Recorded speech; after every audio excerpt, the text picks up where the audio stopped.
Bonjour et bienvenue dans notre nouvelle émission Impact Live. Quelle joie de se retrouver autour du message de l'Évangile, autour de la bonne nouvelle, même si je vais parler d'un sujet assez grave, puisque j'aimerais vous parler des preuves, les preuves du péché. Je veux vous parler aussi de la victoire, bien sûr, sur la puissance du péché. Le péché qui nous parle bien de manquer un but, un objectif.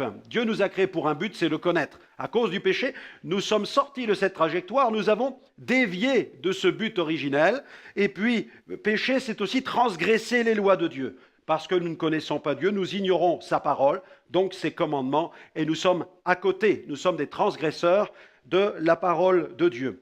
Et l'apôtre Paul parle de cette puissance du péché et du chemin vers la victoire dans Romains 6, verset 23, quand il écrit « Car le salaire du péché, c'est la mort, mais le don gratuit de Dieu, c'est la vie éternelle en Jésus-Christ, notre Seigneur. » Alors, une partie du verset est très négative, le salaire du péché, c'est la mort laquelle la Bible nous enseigne qu'à cause du péché, l'homme a connu la mort physique, il a connu la mort spirituelle, et aussi, la Bible parle de la seconde mort, la mort éternelle.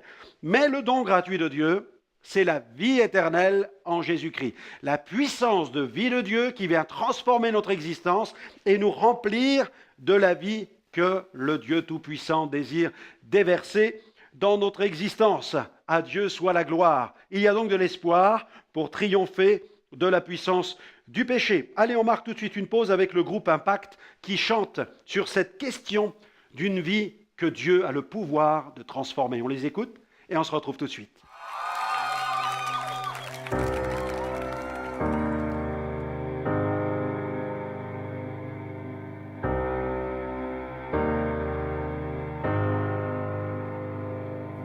Éclatant de grâce, rayonnant de bonté, tu m'as relevé de ma honte. À présent je marche vers ton éternité. Je veux plus qu'une vie rachetée. Permets-moi de t'offrir la pureté de mon cœur. Je veux voir s'établir ton royaume, Seigneur. Oh,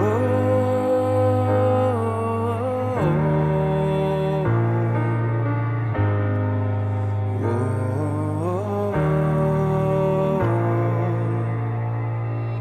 Car pour moi, oh Dieu, jusque dans le secret, de fermer les yeux sur mon péché. Je veux voir tes promesses, vivre ta sainteté et connaître une vie transformée. Permets-moi de t'offrir la pureté de mon cœur. Je veux voir s'établir ton royaume, Seigneur. Permets-moi de t'offrir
Merci au groupe Impact pour cette invitation à adorer celui qui a triomphé de la puissance de la mort et qui a envoyé Jésus, le prince de la vie. Les preuves de la puissance du péché. Il y a un prédicateur qui enseignait un soir dans son église sur ce sujet du péché et il enseignait sur le poids du péché. Le poids du péché.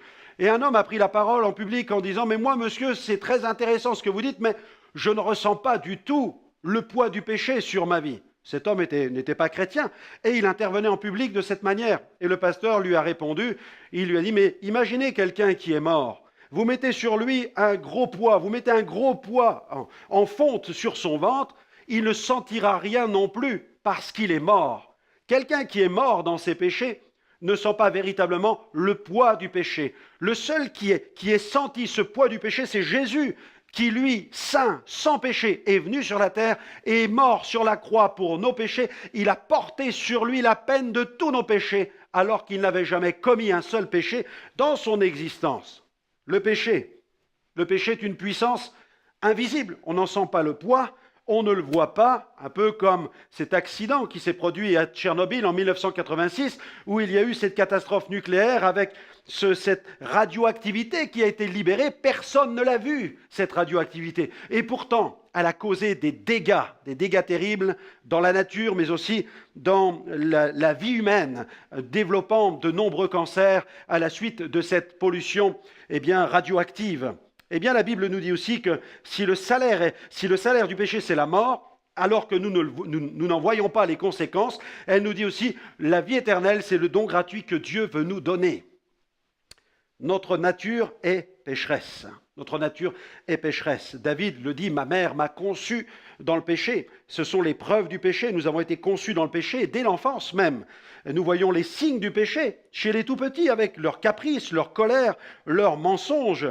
Et nous voyons le péché qui se manifeste ensuite chez l'adolescent, chez le jeune homme, chez l'adulte, avec la violence, avec l'orgueil, avec l'envie, avec la convoitise. Ce sont les preuves du péché. Mais Dieu nous donne un remède. Alors ce remède, il est invisible aussi. Et pourtant, il est efficace depuis 2000 ans. Il y a 2000 ans, Jésus est mort sur la croix pour nos péchés. 2000 ans plus tard, alors que Jésus a été mis dans un tombeau, qu'il est remonté dans sa gloire, 2000 ans plus tard, nous pouvons être au bénéfice du remède que Dieu nous donne à l'égard du péché. Les preuves du péché sont notre nature humaine. Notre nature humaine. Nous sommes pécheurs par nature. C'est pourquoi nous péchons. Un arbre, on le reconnaît à son fruit. Et nous voyons les fruits de l'humanité. Nous voyons les fruits que portent les êtres humains sur la terre. Et nous voyons que l'être humain est un homme pécheur. Et puis, l'une des preuves du péché, c'est une vie qui n'a pas de sens. Qui a décrit quelqu'un a décrit la plus importante question que nous devrions se poser sur la terre, c'est celle-ci, pourquoi j'existe? Le fait de nous poser cette question témoigne de notre séparation d'avec Dieu, de cette absence de sens concernant la vie. Nous avons une vie qui n'a pas de sens, c'est aussi une preuve du péché, alors que Dieu a déclaré dans sa parole que tout a été créé pour un but, et nous avons été créés pour connaître Dieu. Une autre preuve du péché, ce sont nos luttes intérieures. Nous luttons sans cesse contre des tentations, contre des convoitises, contre des envies. Et ces luttes rendent notre vie mièvre, fade, insipide. Elles manquent de goût.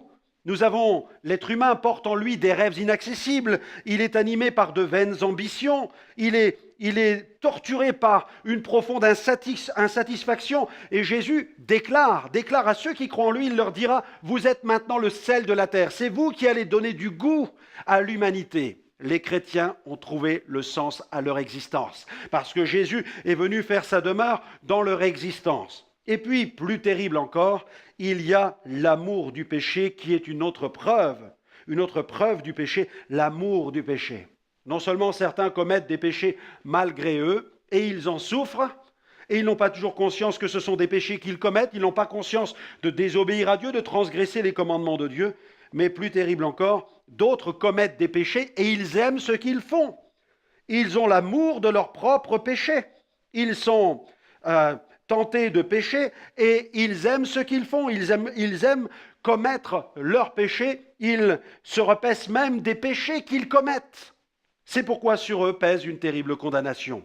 Mais la Bible nous dit que si nous nous repentons de nos péchés, si nous les reconnaissons, si nous les avouons, si nous les délaissons, et si nous nous tournons vers Dieu pour mettre notre vie, à la discipline de Dieu, si nous acceptons de mettre notre vie au diapason de Dieu, de nous soumettre au commandement de Dieu, alors nous serons libérés de la puissance du péché. La scène de la croix présente d'ailleurs deux brigands. Un brigand qui est mort comme il a vécu dans le péché, en se révoltant jusqu'aux derniers instants de sa vie, il se révoltait contre Dieu. Et l'autre brigand qui, lui, a reconnu son état de péché en disant « Nous avons ce qu'ont mérité nos crimes. » Mais lui, qu'a-t-il fait ? Et se tournant vers Jésus, il a dit « Souviens-toi de moi quand tu viendras dans ton règne. » Et Jésus l'a pardonné de ses péchés. Là où vous êtes, si vous reconnaissez que vous êtes pécheur, si vous reconnaissez ces preuves dans votre vie, Jésus peut alors vous pardonner et vous transformer. Je vous invite seulement à prier. Il suffit de vous approcher de Dieu sincèrement, dans la vérité, dans un esprit de vérité, et de dire « Seigneur, pardonne-moi. Pardonne-moi, je reconnais, je suis honnête sur ma vie. Je ne veux pas me mentir à moi-même, je reconnais que j'ai transgressé tes lois. Pardonne mes péchés, pardonne mes fautes, Seigneur. Approche-toi de ma vie. Viens demeurer dans ma vie. Transforme-la. Donne-moi ton Saint-Esprit. Viens faire ta demeure dans mon existence. Seigneur, donne-moi une vie nouvelle. Je ne veux plus vivre sous le règne du péché, mais je veux vivre de la vie de Jésus. J'invite Jésus et je le reçois maintenant comme mon sauveur personnel, comme mon Seigneur. Je deviens authentiquement un enfant de Dieu, un disciple de Jésus. Amen. Amen. Dieu a entendu votre prière là où vous êtes. Et je suis sûr qu'il est en train de l'exaucer. Mais il veut que vous alliez plus loin. Alors n'hésitez pas, retrouvez-moi dans d'autres émissions et vous allez pouvoir approfondir la connaissance du message de l'Évangile. Que Dieu vous bénisse, qu'il vous comble pleinement de tous ses bienfaits au nom puissant et merveilleux de Jésus, qui est mort sur la croix et qui est ressuscité le troisième jour. Il est vivant et maintenant il vit dans votre vie. Que Dieu vous bénisse.